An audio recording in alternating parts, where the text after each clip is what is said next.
Why is it that those who give the most often end up receiving the most? Why do the most generous people, those who share their time, kindness, or even money, often live with a richness that others can only dream of? At first glance, this seems like a paradox. Logic tells us that the more we give away, the less we should have. Yet life, in its mysterious way, often proves the opposite. There is an old proverb that says, "The hand that gives, gathers." Imagine a farmer. If he hoards his seeds, he gains nothing but a pile that will eventually rot. But when he scatters those seeds into the soil, he creates a harvest far greater than what he began with. Giving in this way is like planting. It may seem like a loss in the moment, but in truth, it is the very act that multiplies abundance. In today's world, many believe that wealth comes from holding tightly, from keeping every coin and every opportunity to oneself. But ancient wisdom reminds us that life does not work that way. Money, like water, must flow. Love, like light, must be shared. The paradox of giving is not simply about charity. It is about understanding a timeless law of life, that abundance flows toward the open hand, not the closed fist. Welcome to Ancient Philosophy, a place where timeless wisdom meets modern life. In a world filled with noise, endless competition, and constant distraction, we believe that the words of the sages, spoken thousands of years ago, still hold the power to guide us toward peace, clarity, and true fulfillment. Our mission is simple yet profound: to gather the teachings of the great philosophers, sages, and spiritual masters from East and West, and to bring them into our everyday lives. Whether it is a lesson from Confucius, a story from Lao Tzu, or a timeless truth from the Stoics, these insights are not relics of the past. They are living wisdom, waiting to help us navigate the challenges of today. If you believe that life is more than just material success, if you seek inspiration, perspective, and inner strength, then you are in the right place. Subscribe to Ancient Philosophy and join a community dedicated to growing in wisdom, compassion, and balance. Together, we will uncover the truths that make life truly rich. 1. The philosophy of giving. From the dawn of civilization, the greatest teachers have pointed to one truth. Giving is not just an act of kindness, it is a law of life. Confucius once said, "The man of virtue thinks of others first and of himself last." For him, generosity was not simply about offering material things, but about creating harmony in relationships and society. When you give, you do not only enrich another person's life, you cultivate trust, respect, and moral strength within yourself. Lao Tzu, the father of Taoist philosophy, also reminded us that true abundance comes from letting things flow. He taught, "The wise man does not hoard. The more he gives to others, the more he has for himself." This teaching captures the very heart of the paradox. Money, love, and kindness are like rivers. When they flow, they nourish everything around them. When they are blocked, they stagnate and eventually die. The Buddha carried this principle even further, making generosity, or dana, the foundation of spiritual practice. He taught that giving softens the ego, loosens our attachment to possessions, and plants the seeds of joy. To give without expecting anything in return is to align with the deepest rhythm of the universe, that life itself is a gift, and we are but stewards of what passes through our hands. Modern psychology and economics, in fact, affirm these ancient truths. Hoarding creates fear and scarcity. When people cling tightly to what they have, whether money, time, or affection, they live in constant anxiety of loss. Their energy becomes stagnant, their relationships strained.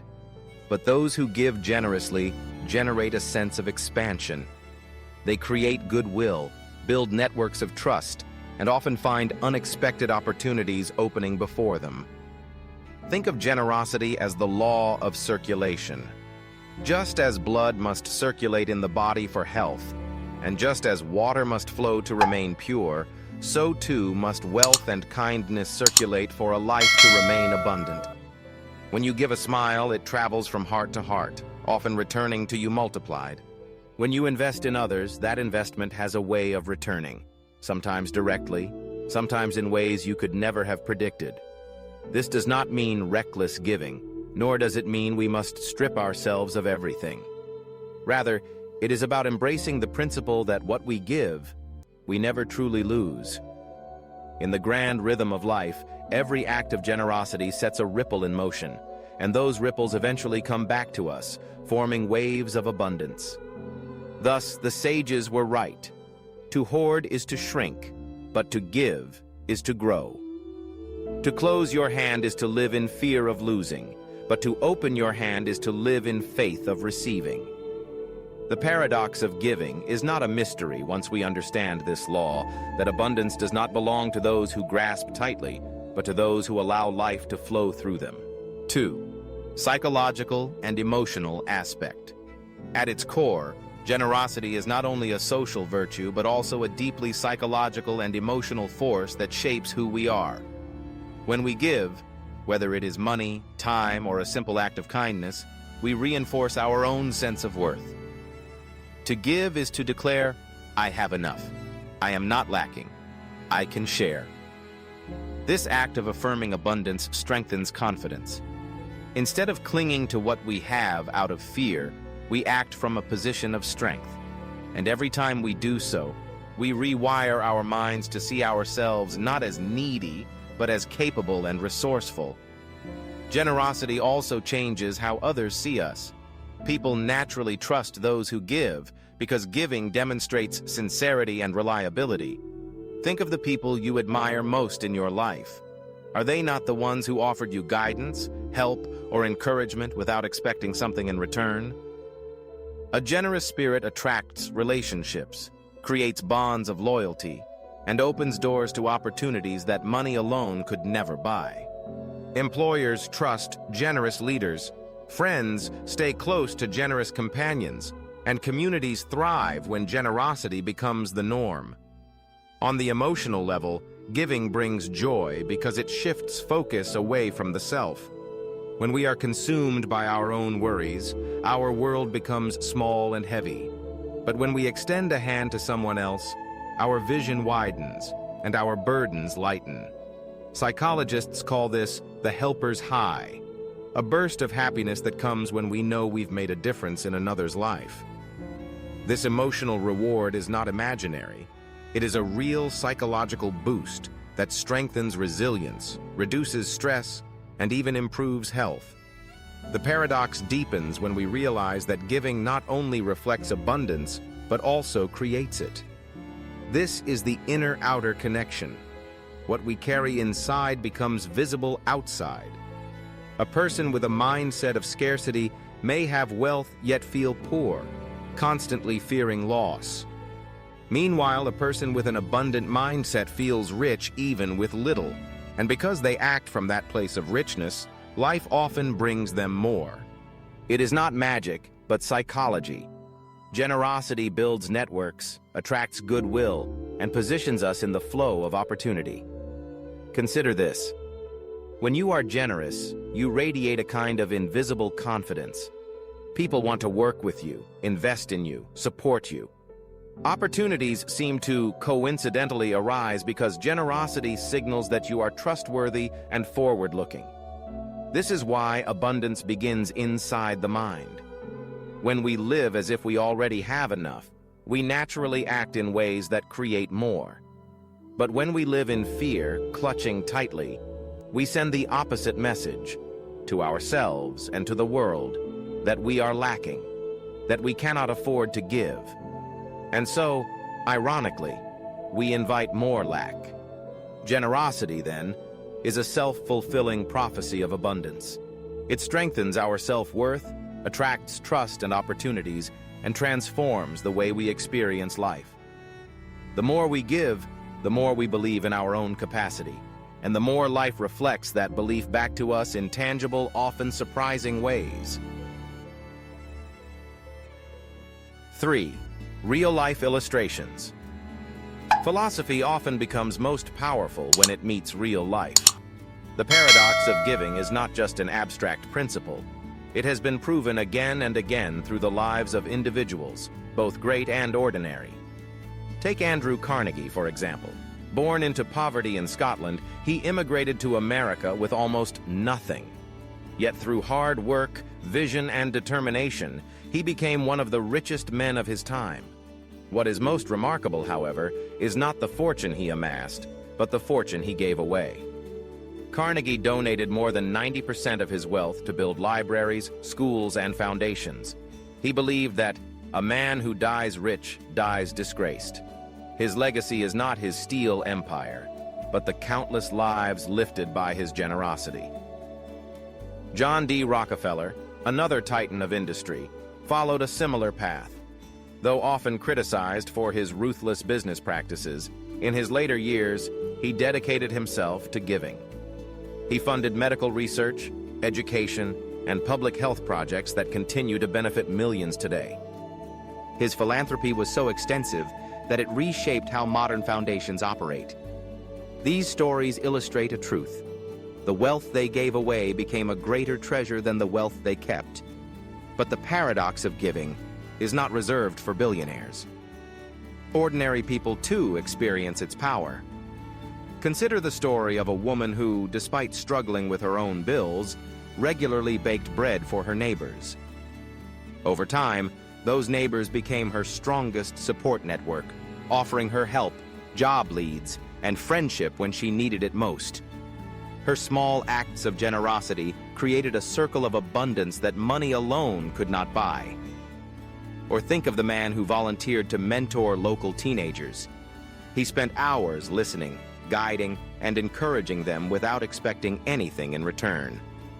Years later, one of those teenagers became a successful entrepreneur and offered him a partnership in a new venture. What began as unpaid service became an unexpected opportunity that changed his life. Even science backs this up. Studies show that generous people often earn more over time, not because they chase money directly, but because generosity builds trust and expands networks. A person who shares knowledge or helps others without asking, "What's in it for me?" plants seeds that eventually return, often multiplied. The phrase, "What you give comes back," often multiplied, is not merely poetic. It reflects the law of circulation at work. The more we give, whether wealth, kindness, or time, the more we set energy into motion. And just like a farmer sowing seeds, the harvest almost always exceeds the handful that was planted. These stories remind us that giving is not about losing, but about expanding. It is about living in a way that says, "I trust life. I trust that abundance will return." And again, life proves that trust is not misplaced. 4. Ancient wisdom applied to money. Money, like life itself, follows laws deeper than economics. The ancients understood this long before modern finance existed. Their wisdom, though spoken in a different age, continues to illuminate how we should view wealth, generosity, and abundance today. From the Taoist perspective, money must flow like water.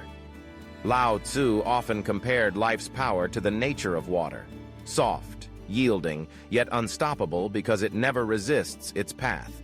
In the same way, money is not meant to be trapped or hoarded. When water stagnates, it becomes foul. When it moves, it refreshes and nourishes. Likewise, money fulfills its purpose when it circulates, supporting trade, feeding families, helping communities grow. Taoist wisdom tells us, if we cling to wealth, we create blockage and fear. If we allow it to move through us, spending, sharing, investing, then, like a river, it sustains life far beyond our own. Confucian philosophy adds another dimension. Giving builds harmony, and harmony builds prosperity. For Confucius, wealth was never an end in itself, but a means of creating balance and righteousness in society. A ruler who hoarded taxes and ignored the people's suffering would face rebellion, but a ruler who redistributed fairly and cared for his subjects created loyalty and peace. On a smaller scale, the same principle applies today. Generosity in families builds stronger bonds. Generosity in business builds trust. And generosity in communities builds unity. And from that unity, prosperity arises. In this view, money is not only a tool for survival, but a moral instrument, one that can either fracture or strengthen the bonds of society depending on how it is used. Buddhism brings yet another profound insight. True wealth comes not from possession, but from detachment. The Buddha taught that clinging to money, or to anything, is the root of suffering. Possessions can bring comfort, but when we define ourselves by what we own, we become prisoners of fear and desire. Detachment does not mean abandoning life or refusing to earn. It means not allowing money to own us. A wealthy person may sleep anxiously, fearing theft or loss, while a person of modest means may sleep peacefully if they are free from attachment. In this sense, the richest life is the one unchained by greed. This Buddhist principle has a surprising effect on how money works in practice. When we are not obsessed with grasping, we make wiser choices. We give without fear. We spend without guilt. We invest without desperation. And ironically, these balanced actions often bring more stability and wealth than frantic chasing ever could. By releasing the need to control, we create the space for prosperity to flow naturally. Together, these three ancient traditions paint a complete picture. Taoism shows us that money must move. Confucianism teaches us that money should serve harmony. Buddhism reminds us that true wealth is found in freedom from attachment. When combined, they reveal a timeless truth. Abundance is not measured only by numbers in a bank account, but by the way money flows through our lives, nourishing, connecting, and liberating us. 5. Practical guidance. Generosity is a powerful force, but like all powerful forces, it must be guided by wisdom. Giving blindly without thought can harm both the giver and the receiver. True generosity is not about emptying ourselves recklessly. It is about sharing in a way that sustains, empowers, and creates balance. The first principle is simple. Practice generosity without harming yourself. Imagine a candle lighting another. Its flame is not diminished, but multiplied. Giving should feel like this. If your giving leaves you drained, resentful, or unable to meet your own needs, then it is no longer generosity, but self-destruction. Healthy generosity means ensuring that your basic stability is intact, and from that place of security, allowing your resources, whether money, time, or love, to flow outward. Second, recognize that generosity takes many forms. Money is the most obvious, but not the only, way to give. Some people may not have much wealth, yet they have time to listen, to visit the sick, or to volunteer in their community. Others can give knowledge, sharing their expertise to help others avoid mistakes and grow faster. Still others give kindness, an encouraging word, a smile, a small gesture of care. These forms of generosity often matter more than money because they reach the heart. The richest communities are built not just by financial donations, but by the countless unseen acts of time, wisdom, and compassion freely given. Third, remember the rule of balance. Give with wisdom, not recklessness. There is a difference between helping someone stand on their feet and enabling dependency. A wise giver does not only hand out resources, but also empowers others to use them well. For example, giving money to someone who consistently misuses it may not help them grow. But guiding them, mentoring them, or teaching them skills may create lasting change. True generosity always looks at the bigger picture. Will this act uplift or weaken? Will it create growth or dependency? Balance also means knowing when to say no. Many people struggle with guilt when they cannot give, but saying no is sometimes the most generous act of all, because it protects your energy for the times when your giving can truly make a difference. Boundaries and generosity are not opposites, they are partners. A tree that gives shade must also keep its roots strong, or it will fall. Finally, cultivate the spirit behind generosity. The attitude matters more than the size of the gift. A small act done with love can outweigh a large act done with pride. To give with expectation is a transaction. To give with an open heart is a blessing. When giving becomes a way of living, not an occasional act, but a natural expression of abundance, then generosity transforms from something we do into something we are. In practice, this means asking yourself, what do I have in abundance today that I can share? It might be a little extra money, an hour of free time, a piece of knowledge, or even just patience for someone who needs it. Start small, start where you are, and let generosity become your way of moving through the world. Because ultimately, generosity is not about loss, it is about expansion. And when guided by wisdom, it does not diminish us, it multiplies us. Conclusion. Life often hides its deepest truths in paradoxes, and one of the greatest is this: the more you give, the more life finds a way to return it to you. Not always in the exact form you expect, not always in money or material things, but often in trust, in opportunities, in friendships, in peace of mind, and in the quiet joy of knowing you have made a difference. Generosity is not about losing. It is about opening yourself to abundance. When we hold tightly, our hands remain closed. But when we open them to give, we also open them to receive. This is why those who live with an open heart often discover that life, in its mysterious rhythm, flows back to them with even greater blessings. So here is a simple invitation. Today, practice one act of giving. It does not need to be grand. Offer a kind word, share your time, lend a hand, or support someone in need. See how that small act expands your spirit, and how it may return to you in unexpected ways. And if this message has touched you, I invite you to keep walking this journey of wisdom with us. Subscribe to Ancient Philosophy, share this video with friends, and leave a comment about how generosity has shaped your life. Together, let us build a community where giving is not rare, but natural, and where abundance is not feared, but shared.